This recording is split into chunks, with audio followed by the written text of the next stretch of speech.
case we need them. Hey. Feeling good? Yeah. Okay.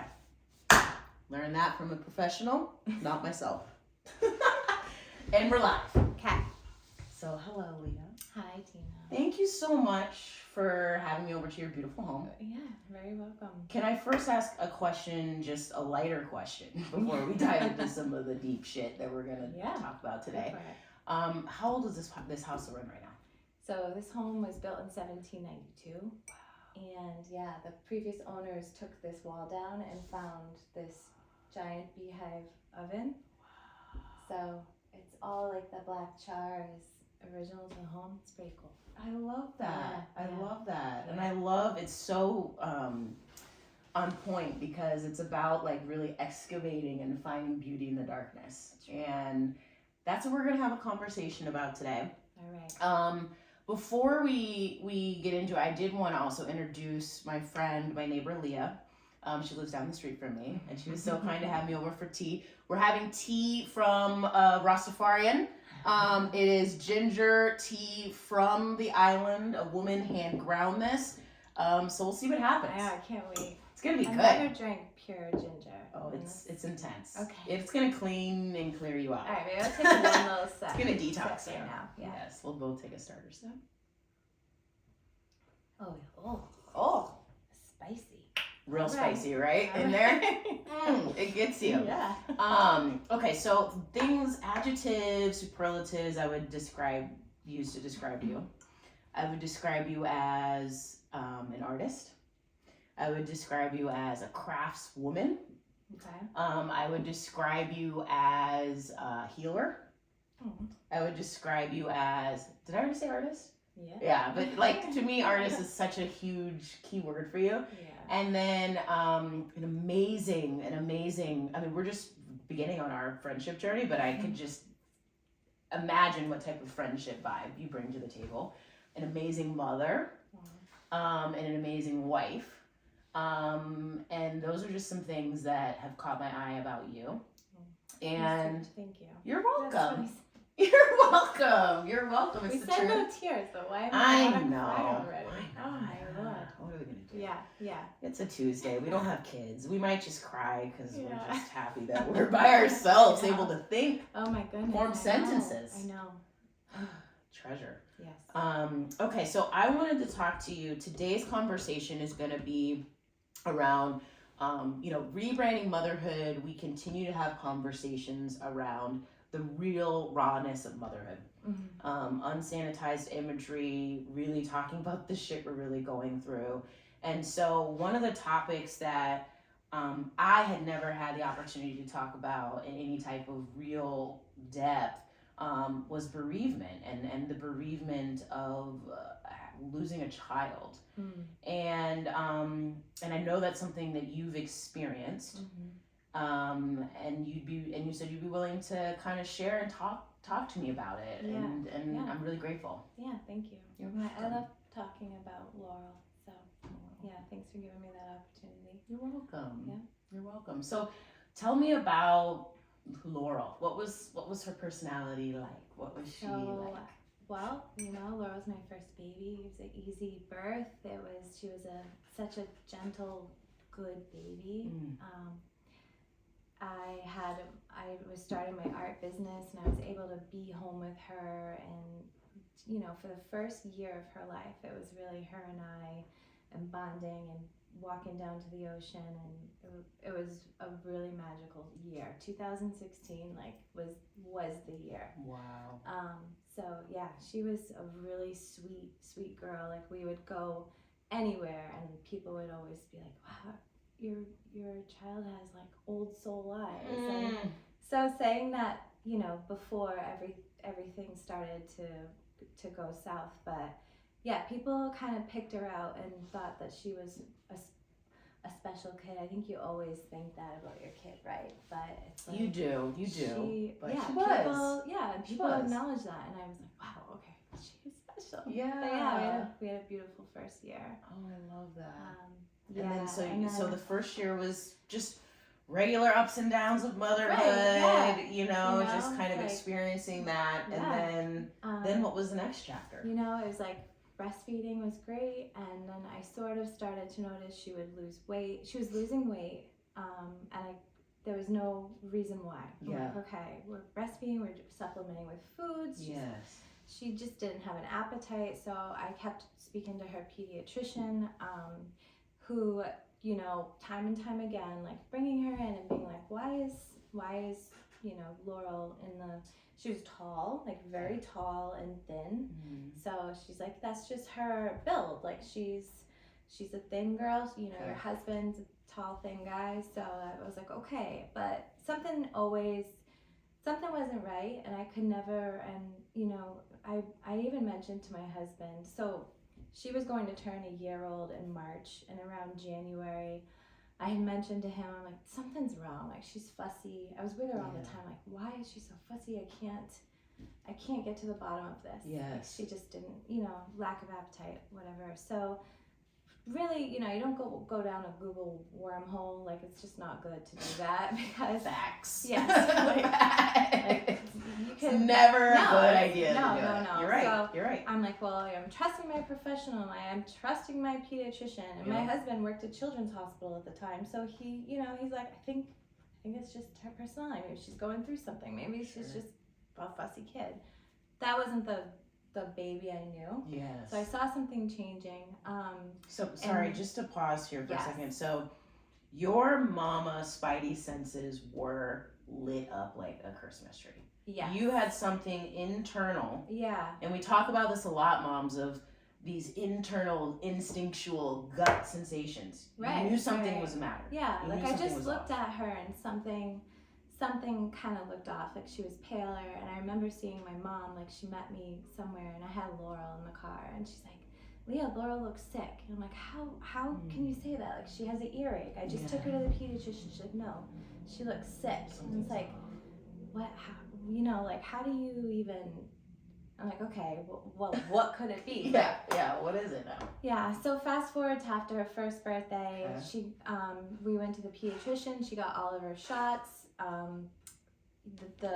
Her pediatrician like massaged her abdomen because that's what they do. They sort of do like a So Laurel shrieked when she got to like her left side, and the pediatrician's like, oh, she knows she's about to get her shots. So gets her shots, and then quickly declines in health, and to the point where I was at the office 3 times in 1 week. I'm like, tell me what's going on. So fighting, advocating, trying desperately. Somebody listened to you. Listened to you. Yeah, and so one night, she just wouldn't keep.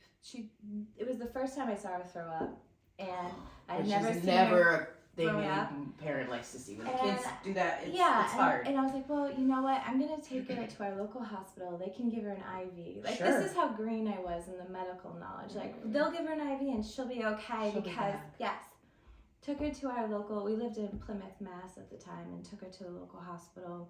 And they were like, we're not equipped to do. We don't really know what's going on. We just feel better to have you take an ambulance to Boston Children's, where my husband worked. He's driving to work that morning. I'm like, don't worry, I'll handle it. I'll meet you there. We're just gonna get her an IV. Like I don't know what I was. I don't know. I was just like, we're just gonna go there. It'll be fine. Sure. Fine. I'll meet you at work. Like sure. We'll all have lunch. Like a normal day, right? Yeah. And as soon as she got off the ambulance, like a whole swarm of doctors came into the room, and that's when my husband met me and knew that something was really, really wrong. So they discovered, it wasn't until a few days later, but she was sent up to the ICU. She had high blood pressure, like her blood pressure was off the charts, and then that's when it was like, okay, there's a potential mass. There was talk of a mass. Okay. Which would explain the shrieking. Like, so for the people listening to this, if you get an abdominal, okay, we're doing some visuals here. You get an abdominal touching, okay? It should never be so painful that you have to shriek. No. And if it is, there's something a matter in there. Right, yes. So over the course of a week, we learned, okay, it's neuroblast. Well, we were like, okay, there's a mass. Okay, it's cancer. It's called neuroblastoma. It's in, and then they did they had to do like a biopsy of her bone to see if it was in the bone. It was. So which means it's the worst of the worst, stage 4. It was amplified, meaning that it had spread to her bone. So looking back, that described, okay, fatigue, weight loss, fussiness, and the thing with a lot of children's cancers is that I think it's like 80% of children's cancers are in stage 4 when they're discovered because they're masked by so many other symptoms of what could be. Yes. So, And this is why one of the reasons why I wanted to create Rebranding Motherhood, because there's such a deficit of education for mothers, like even just baseline. right. I feel even just not educated enough of understanding like what are common symptoms of a child, what are not common symptoms, what are things to look out for, what are watch outs, what are ways for me to just articulate better, to navigate through the healthcare system.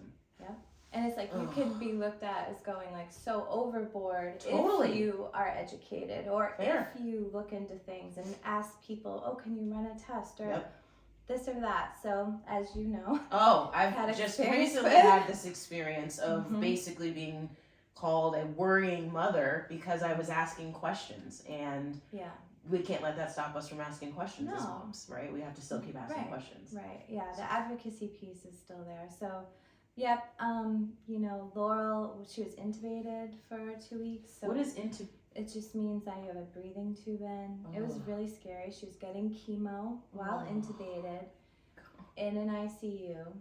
So she wasn't what even on the is your cancer journey? floor. She wasn't on the. So she was in ICU, She was critical in- condition. Correct. And then what is your?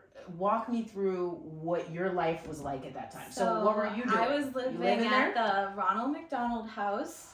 Literally, like, thank God for that place. It's called the Boston House now, but it just provided.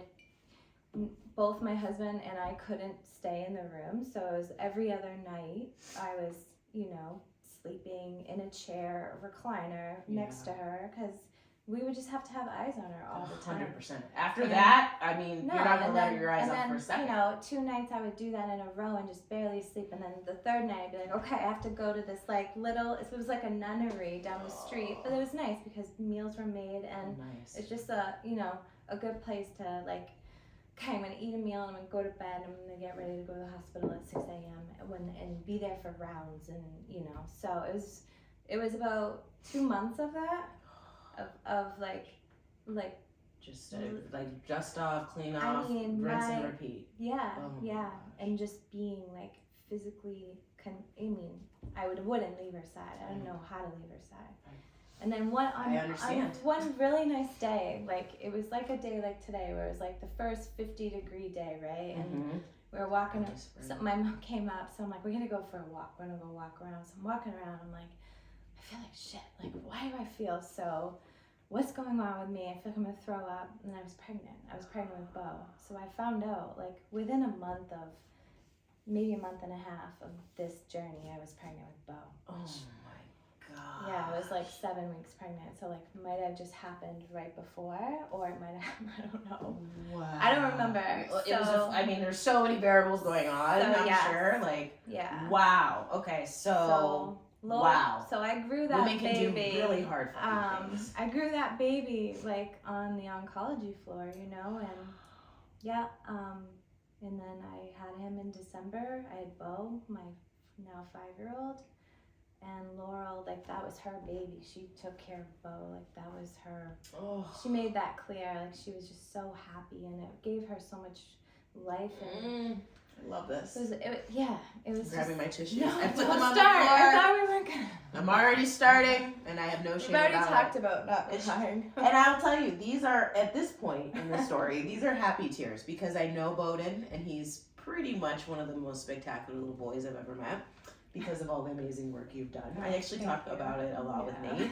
And so just knowing there was at least this happy moment where she got to bond with her sibling is really special. Yeah. It's really special. Yeah. So during that time before he was born, she kind of fell off the cancer treatment because we were about to do stem cell treatment, and the cancer grew after all these chemos. You sign a waiver before, so there's like a treatment plan, and you're gonna receive 5 really high dose chemos, and there's always risks associated, as you know. But you're like, okay, I'm at the top hospital in the world. These are the top doctors. I'm gonna do what they're telling me to do, and I didn't. You're desperate. You're Yeah, baby. desperate. We're doing all the things this until it works. This is the most innovative place, right? Totally. So I'm gonna. So once she fell off, once she essentially relapsed, that was when I was like, okay, so I was like 6 months pregnant. Like, what am I gonna do to save Laurel? So we got into naturopathic stuff. We got into immunotherapy. We got into like light cannabis. Yes. I swear by that. What is light? So like we had just to a light dosing of of course. We had to get guidance, so palliative care wouldn't even give any guidance on what the appropriate dosing of pure THC, like a 1-to-1 ratio for a 2-year-old would be. Totally. So we had to go seek help through Canacare. They had nurses in California where you would call and you would talk about, and they would kind of measure it out and say maybe these certain strains would work best. And that was like the one thing that really, because they can give you Ativan and they can give you all of these drugs maybe to like keep the kids calm and maybe increase the appetite, but that was the only thing. And where cancer, it's so debilitating on the body, but on top of that, chemo, I've only heard of people going through chemo that are adults, and it wipes you and that's the thing out. Is most chemos, they're 40 years old, and they're based off of what they gave adults that worked. There's not a lot of progress in the field of research. Like there's just stagnation in children's cancers, and it's one of the least funded areas of cancer research in the United States. I think the National Institute of Health, we give for every $100 that is spent on cancer research, 4 of it is spent on children's.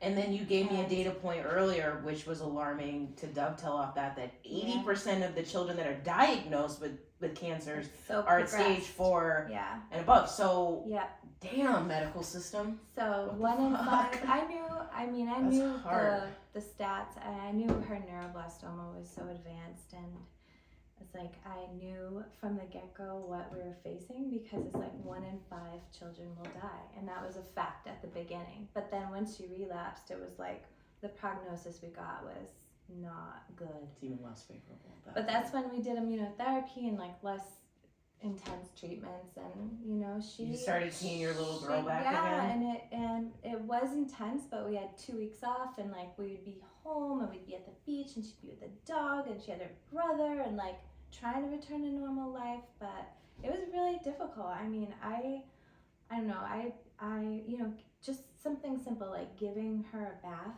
She had a port in her chest, so it's a port that would have to be, for layman's terms, it's you cannot get it wet. You have to cover this thing with a anyway, I just saran wrap. For mom, if you're not a mom, you might be confused. If you have a kid or have been around a kid, you're not confused at why that'd be an impossible task. To keep the something up here on a child completely non-wet in a tubby. So I would have to cellophane her chest. And so she never got to experience the water. Full, It was just so a lot of painful. That's just one tiny thing that I think of when I'm bathing the kids now. I'm she never could enjoy just a bath. A proper bath. Just a little. It's the little things. Yeah. Ugh. So, but you know what? She never. I don't know if a 2-year-old feels sorry for themselves, but she never had this if she's just always a positive, sweet kid. Well, what you were doing, and I don't know how you were doing it while pregnant Yeah. than with a newborn Yeah. and you're married, and then you're going through your own Yeah. situation, working Right. through all of these different feelings. Right. But the fact that you could look back and say Yeah. that she felt just like a, you know, she was just a regular kid just going through it day to Yeah. day and not feeling down or held up. Like, No. that's because of the things you were doing. Yeah. And she was, you know, all the nurses and doctors like really looked forward to like seeing her. And I know this because two of my friends were nurses on the floor, and they were like, she's like a really sweet kid. Like we're really pushing for you guys. You know, and Brad working at Children's is like we hand selected a team. We got the best of the best, and anything. I was thinking this morning because I was like, you know, I don't know. I had this thought that I hadn't thought about in like 5 years, and might make me cry. But it's like any leg up I tried to get to like have these doctors, when you're lying in bed at night and you're thinking of Laurel and like maybe her treatment plan or maybe these experimental drugs, I was always just trying to like get an edge. Yes. Because I'm like, okay, you're a mom. I'm at the You best just want it. hospital. We have Yeah. the best team, and yet she's just, you know, she's essentially a number. And so like I had always dressed her really well and like even just comfortable, but like well. Yeah. And I always took her out on the floor, and people were like, Laurel, I love your dress and ladybugs. And so that was like one leg up. I always just tried to get, like, I didn't want her to be in a hospital gown. I wanted her to be a little kid, like a little bit. my little baby, like, yes. you know, and yes. those small things that I'm like, okay, if this doctor's laying in bed at night and maybe he has this thought, like anything I could do. So you were just going through all just, of the things, yeah. anything you could do. Yeah, like anything. The real mama love. That's what we talk about when we say mama bears. Yeah. With our cubs, you Right, know, like right. fuck it, like Right. get out the way, because I I'm know. doing all the Oh, things yeah. to protect her. Oh yeah, yeah, yeah. So there's just a lot. And then so we went through immunotherapy. Like the cancer was starting to clear her bones, Okay. and then she suddenly started having like leg pain, and the doctors ran some tests, and she developed another cancer because of the chemo she got the year before. Now, is that a common thing? Yeah, it is. Because I only ask because my best friend's mother actually, we were just talking about this, but when I walked in, I'm just taking a side tangent, I'll come back. Mm-hmm. There's a lot of weird shit in the air right now happening, weird vibes, and my best friend's mother just passed from cancer. And she had breast cancer, but then after the chemo then developed, or they found, leukemia. Oh yeah, well that's what she had. Okay. She had advanced myeloid AML, leukemia. So you can't treat neuroblastoma and AML. It's like oranges and apples. So once we knew that was like, there was questions about it, and then once it was actually found, she had like the rarest of the rarest. Oh. It was like our professional, you know, our neuroblastoma specialist had only seen it 3 times, and all 3 times the kids died. So once we found that information out, you know, Bo was like 4 or 5 months old. This was like May of 2018, and then from that point, it was 6 weeks till she passed away because the white blood cell count, you can't. So it was. But once we knew that, I mean, I don't know. I went into a void, and I kind of chained myself to her. Yeah. And I was just at her side, like, and my husband too. Just we're gonna lose you. So you know, we took her home. At one point, it was just like, okay, we had to go up to the ICU. She didn't have a lot of oxygen. We were in a treatment because they can do palliative treatments to extend life, maybe. Sorry, and palliative, just to educate people. Yeah, so like palliative is like naturopathy, like something that is not, well, or when you have a really tough disease like that, that's something that can like extend maybe a couple weeks or a month. Okay. So a chemo that could like stop the white blood cells from being multiplied so quickly. So Yeah, I don't. What was I saying? Oh no, so you were telling me once you found out that there was another cancer that developed as a result of her chemo, which didn't do any of the things it was supposed to do. Okay, so. And then you were like, okay, 6 weeks. Yeah. And so we were in the hospital, and she was getting. It was more just because she had developed a cold, which if any healthy person gets a cold, they can fight it. But once you are so sick and your white blood cell count is so high, your body can't fight it. So we were in the hospital because of a cold. I don't think she was getting any chemo. And we were just staying there and being observed. And like within 3 days, I remember, okay, hospice came. And I had to talk to hospice by myself, and then it was like a dream. I was like, I couldn't even, you would think all of this, you're so prepared to hear that, but like. You're still hoping. There's still hope that it's going to turn. And you're looking at her, and she's 2 years old. She's here. You know? Yeah. So, I just can't imagine. Yeah, so anyway, when things started getting really bad, she was sent to the ICU, and I kind of was like a deer in headlights, and my husband talked to the team and was like, can we take her home? Yeah. And of course, I was like, of course we have to. And everybody worked hard to like discharge her that day. My uncle, my cousin, who's a U.S. Marshal, called all his buddies, and they're like, we're gonna caravan it down 93 on a Friday afternoon in the summer, and we're gonna get this little girl home. Oh my god. So we like rode in the ambulance. I think we made it home in like 45 minutes. And, we were listening to, like, Bob Marley, we were listening to all our, like, reggae and Raffi the way home, and she was, like, pumped up, like, she knew. She almost knew. And so we had a week with her at home, and it was just so difficult and terrifying, but I'm very grateful. That you got to have the week with her. Because I think, I talked to a lot of bereaved parents, and I think one of the big hang-ups is, like, if your child died suddenly in an accident, you never got to say goodbye, right? If your child dies in the hospital, you never got to be in your own place. Yeah. We were in our own place, and I found like a lot of peace with that. So that's, so she passed away on June 15th. Okay. 2018. Wow. And then Bo was 6 months old, and Brad and I got on a plane and like went to Key West, and I don't know, that was like a just trying fever dream. Yeah, you're trying to survive. You're like, just like, what? I was like, where is there no kids? That's not Vegas. That's warm, and I can just swim and scream in the ocean, and that's what I did. I just like got the shit beaten out of me by the waves, and I was just in the water.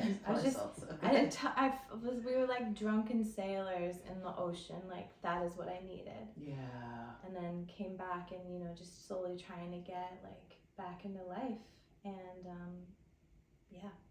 and then thank God I got pregnant with Julia. Yes. Like 2 months later, which kept me, I always say it's like kept me sober. Yeah. Because I don't know how I would have dealt with that after, like, I was in the same home. I had the same, she died in my bed. Like, I'm sleeping in the bed my kid just died in.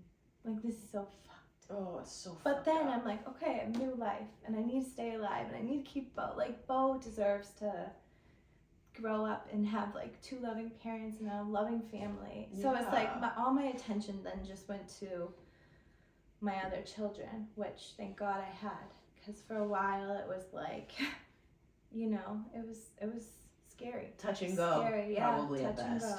Touch and go. So I'm gonna give you a hug. Thank you. Thanks, dear. You're a powerhouse. I cannot believe you went through that. Like, one of the things that stood out for me in you sharing that with me is it magnified my grievances with the medical system. I'll put that aside for a second. Yeah. What was also so interesting to me is you didn't even mention that you were pregnant. Like, some women, I mean, like, I had morning sickness for 40 weeks with Zuri. Like, so I'm just thinking through, like, the natural bout of emotions and shit that's going. And, like, truly, your body was in survival mode. Like, there was no time to be worried about that you're fucking throwing up because you got morning sickness. It's like power the fuck I was on. like 9 months pregnant. I couldn't sleep at the hospital anymore. At this point, they would put us into like bigger rooms on the 6th floor. So my husband would sleep in the hospital room, and I'm like, I'm gonna go to the Ronald McDonald House where I lived for a year. And I remember it felt so bad for me because I'm like so huge and pregnant. I'm like, but I'm fine. Put me on the 2nd floor. I'll carry all my bags up. Like, so I remember they gave me this room that like I had to pull this bed down from the wall, like a Murphy bed. A Murphy bed. Yeah, a Murphy bed. Yeah. So I'm like, God, this fucking bed. Get this bed down. Like, ripped it down with pregnancy strength, and then I gave birth like 2 days later. Whoa. And thank God I got back to Plymouth. Laura was done with treatment, and I went in. I was like cleaning the house. I was like, Ma, I gotta drink my mother was there. I'm like, Ma, I gotta drink a beer. Get me a beer. Yeah. Clean the house, drank a beer, went into labor, and had Bo. Keep but like your body knows. Your body and knows. I was like, like. You're right. Yeah. So let me talk to me about. I just have 2 more things I want to talk about. That was a really beautiful story. I know that there's a darkness to it, but I know that a lot of people are going to take a lot of lessons out of that. Hopefully someone that's listening maybe is going through the process right now, and they learn a couple things that will get them somewhere faster or get them some answers faster. Talk to me about how you dealt with your grief. Okay, so I feel like I'm clear on how you got your life back into some type of motion, right? The kids were definitely a factor on that. What was some of the things you did? Because that's one of the deepest trauma wounds a human hopefully will never have to experience. I don't know. I read a lot. I walked to the ocean a lot. We lived in like a little bungalow by the ocean, and it was sweet for the time period. But yeah, I tried to be outside. I walked. I thought a lot of thoughts. I tried to paint. It all was shit. It was all like muddy, a mess. Did you save any of that art? Just curious. I don't know. It's got to be somewhere. I just someday wonder. we'll find it, Yeah. or not. We'll just burn it. We'll burn Maybe it. we'll burn it. We'll burn it at our next primal stream. It was Oh, put it right in the fucking fire. Well, we need one of those again soon. We do. Yeah. So I remember in college, so I grew up very Catholic, did the whole thing right, Italian, Irish Catholic, and then I remember being in college and reading about Ram Dass, and I know I don't know how many people out there are into spirituality, but it was basically his name is Richard Alpert. He studied, he was a Harvard professor. He went to India to become enlightened in the 60s. And he met a guru, and this guru really changed. I mean, he dropped acid all the time. He had full experiences on this side of the realm and on the other. And he came at it in a scientific way. Okay. It was never a God way. And then he met a guru that was this Indian man and just built his life off of his teachings. And really, it's built off of ancient Hinduism and some Buddhism that he threw in there later. But I remember just being I need Ram Dass. Yes. So I got really back into Ram Dass. I don't know. I went to a bereavement retreat 3 months, fresh out of grief. Was that helpful? Yeah, it was helpful. It was sort of okay, some of these women are going this way, and some of these women are going this way. Yeah. And I mean, some of them I have to be careful because I'm friends with some of them still, and we all stay. The ones I'm friends with kind of had a clear path, and I could see that. But I saw some shit that I'm I don't want to end up like you. Exactly. So I'm gonna not do what you're doing. You saw quickly that if you don't deal with your trauma, what that looks like. Yeah. And where that leads you. Yeah. And I've always, I have a strong family. I was sort of you gotta roll with the punches. And that's such a shitty thing to say to someone that, but if you think of it, you're okay, yes, life has to go on. And you know what? And I honored Laurel's memory as best I could. I had a big celebration of life at my home. I got to create an urn to hold her ashes, and I did that purposefully because I knew I couldn't stay in that home. I had to take her somewhere where I didn't, where that was, I wasn't sure, but it wasn't going to be, you know, in that little special, beautiful home that we had before everything went wrong. Yeah. So, yeah, there was like some creative outlets, but yeah, it was more switching just like where you live, switching your environment if that's a possibility. It was more like a mental thing. Okay. And then, yeah, I had Julia, and so I had Julia almost a year to the date that Laurel died. Wow. So Laurel died June 15th. I had Julia Pearl June 4th.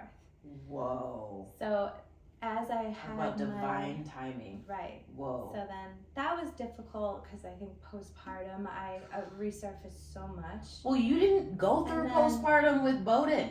You didn't. No. Like there was no like no. you just I don't know where it went, but it went somewhere. Yeah. So and I'm sure it was. I don't think I did with Laurel. I don't think I did, but I Wow. definitely went through it with Julia Julia. because when you're fresh out of grief, like it's a first for everything, you know, the first year, but then after the second year, you're like, wow, this is the rest of my life. This is like the second Christmas or the second, what should be her birthday? She's not turning 3, she's not turning 4. It's messed up. Yeah. But then you start, I think the second year of bereavement was much harder than the first because it's like, okay, this is never going to be what it was. Yeah. And she's never going to be back. Yeah. One thing I should say on that point, because I actually don't believe that she'll never be back, is one of my best friends who has no kids said the best thing to me. And I'm like, how did you come up with this? And this was before I had heard it, because after she said it, I had heard it after. But she said, it was like a text message. Yeah. And it was like 3 sentences. It was like, they say like the number one rule in physics is that matter only changes forms. Yes. She'll never leave you. She's in, you know, she's like in the ocean waves. She's in that. She's ingrained in that. Yes. And then once I thought about that, I'm like, she is. She is. You know, like you go somewhere. Yeah. Where it is, I don't know. But and I'm like, oh, those words I always held so dear. So dear. Yeah. Yeah. I love that. And I think that's like a good message too, because it also can give you a roadmap, maybe, I haven't been through it, but to deal with the year 2, year 3, year 4. Like I could only imagine how hard that would be then knowing that it's like gone, because then it's like, well, how do I move on? Because then am I like losing her memory kind of a thing, you know? Right. Yeah. My goodness. Yeah. I really like that positioning. Me too. It's like really a metaphysical, like it made sense. That was probably the only thing anybody could, because people say so much shit when you lose a kid, and it's like, God had a better plan. God gained an angel. And I would nod, but in my head, I want to kill you. Yeah. With my further isolating. Every atom of my body wants to like hurt you for saying that to me. Totally. You know, it's not part of a plan. Tell me then on this point, because this is an important point that I really want to make sure we share, is what would have been something helpful? So like people probably sometimes they don't know what the fuck to say, so then they just say whatever, but like what would have been helpful? Well, I will just say that we made the decision before she died, like maybe like the weekend we came home when we were transported, we had all of like our closest family and friends come and say goodbye to her. Oh wow. So we had all my girlfriends, like all my family, and that gave them a chance to say goodbye, which I think when you do that and then the child dies and then life resumes, right? They could see that how holy and sacred that week was for me.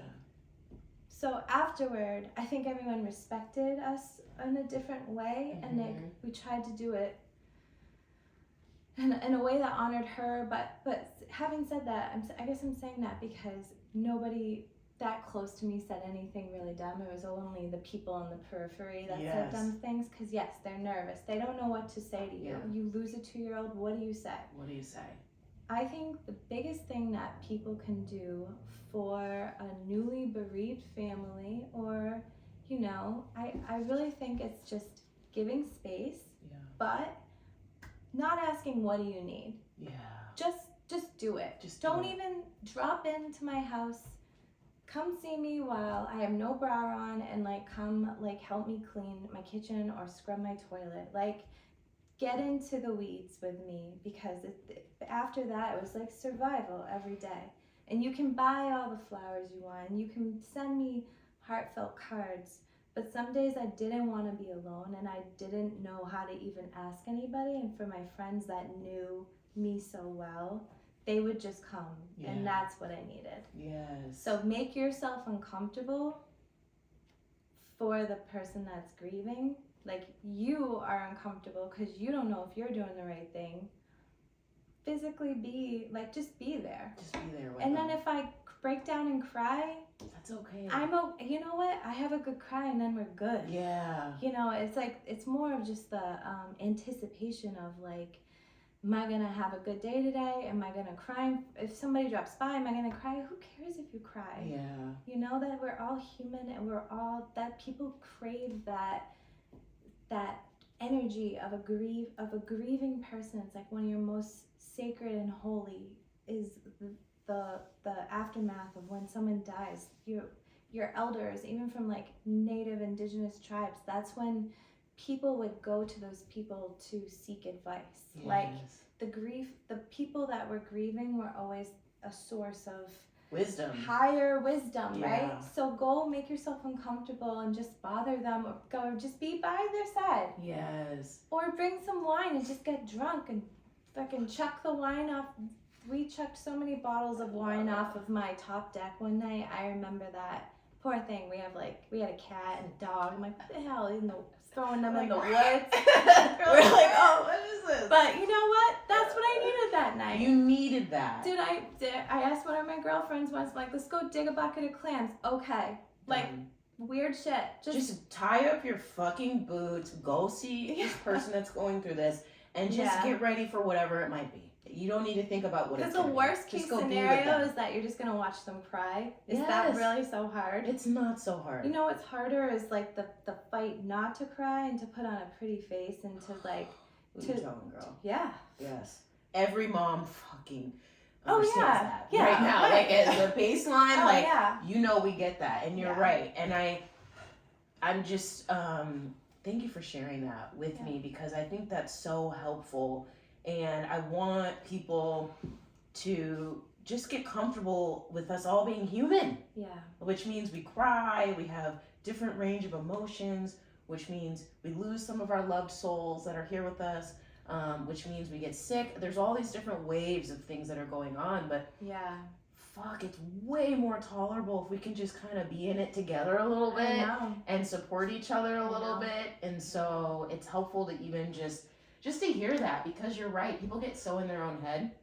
And we live in a society, by the way, that does not like support like no emotions outside of happy and sad. Right. Really. And then anything outside of happy is deemed negative. Right. So anything outside of that range, our society just puts in a box and pretends like we don't deal, like it doesn't happen. Right. But I'm almost like speechless by everything that you've overcome, and that you're here now at this table with me.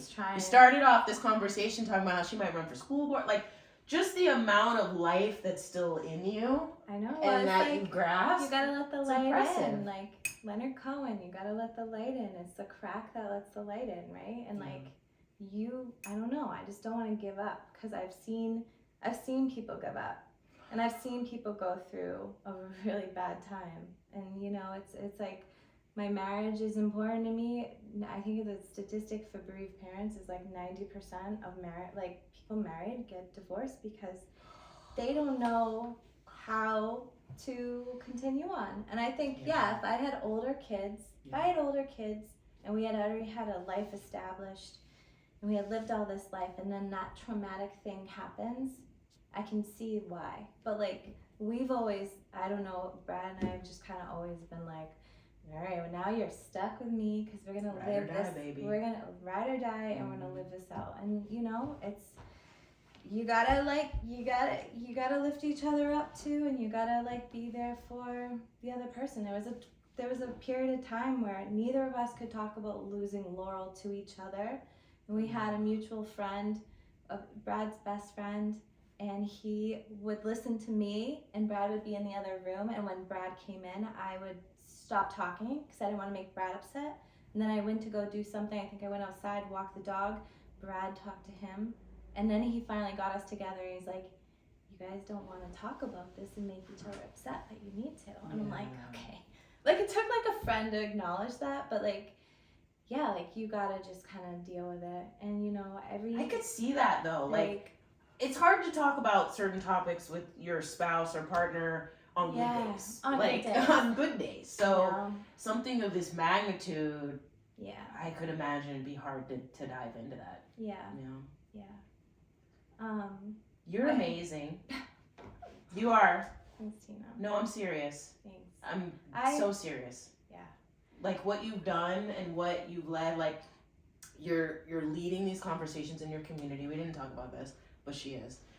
You're supporting a lot of other women and moms and parents that are also going through this. I had the chance to join in with your community of killer moms. We did a polar plunge. Yeah. She got me in the ocean. Jumped in the warm Maine seas. Actually, it was warm. It felt warm. I don't know. Maybe we're all 3 months are definitely on a different level. We're a little out of our minds, but yeah. It was a lot less, I'll say this, it was way less cold and shocking to the system than I thought. What did happen though was eventually my body got so cold, there was like a physical thing where like the cold was like stopping me. Yeah. But you're right. Really? Yeah, I could feel like, not hypothermia setting in, but like left untracked, like what would then become hypothermia? Oh, no. No, it was amazing. Yeah. I loved it. We should go. We're gonna go morning. again. Let's do it. Done. We're going polar plunging again tomorrow morning, says Leah. Yeah. I guess. I just want to thank you. What can I? I'd love to leave. Is there anything else you didn't feel like you were wanting to share? I think I was thinking of this and I wanted to mention it. It was like, I think when it's your baby and it's your heart and your blood, I think you can be as selfish as you need to be when your child is sick or whatever, even just being a mom in daily life. I think we worry so much about what society expects of us, but like I've really hunkered down and like I'm like, my everyday is with this child. These are my rules. This is what it's going to be. And I think I had a family member, we were like going to spread her ashes. As soon as I got the ashes back, you know, I cried because I'm like, how are these her ashes? Like, how is this just little bit her? Because you don't expect to see so little. It's all these mind twisters. It's like reality versus. And you know, I'm like, okay, I want to spread some of her ashes down at the beach. So I invited my parents and his parents to come. And that day, I was so sick to my stomach because I'm like, something's not right. Like, I cannot spread her ashes. And that day, when everyone came, I just got a bunch of roses. And I'm like, we're going to just spread rose petals. I can't. I love that. You have to make your choices for your baby. And no matter what a family member or a friend thinks or whatever, it's your life. It's your child. You're right. I think having that philosophy even now, it's like, I'm not saying like screw everybody else, like my kid's the best and I'm gonna do this. Oh, not at all. It's more just maternally being like, it's that gut instinct. Yeah, it's like a gut thing, like, and I'm cultivate so glad that, I lean didn't into it. Spread what little ashes I had on a beach that I'm not even near anymore. Totally. So just like doing things on your own terms as a mom and in your community and just keeping on. I don't know. People look to me for strength, and I'm like, well, Jesus, if I fuck up now, I feel like I'm gonna let a lot of people down. No, you're just gonna be even more human. That's gonna be why we love you. Yeah. Seriously. Yeah. So, yeah. be a mom on your own terms. Be a mom on your own terms. And I love that. kind of walk into the darkness once in a while with people that are there, because I think you're gonna learn a lot, and I think they're gonna be the biggest teachers. I think grief is one of the biggest lessons I've ever, the biggest lesson I've learned is how to just honor someone that's died and to keep going. Yeah. And to make your life meaningful in their absence.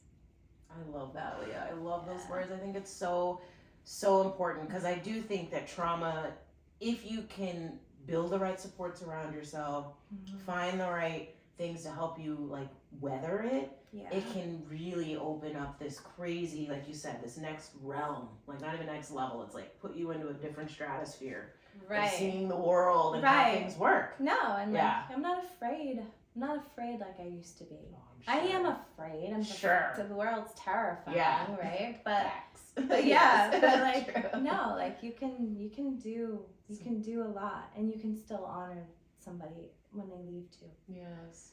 Moms do hard things all the fucking time. This is another one, doing really hard things. I want to give you one last hug for this. This was so special. I know. I really appreciate it. Yeah. All right, that's a wrap, y'all. Okay? That's a wrap. Yes.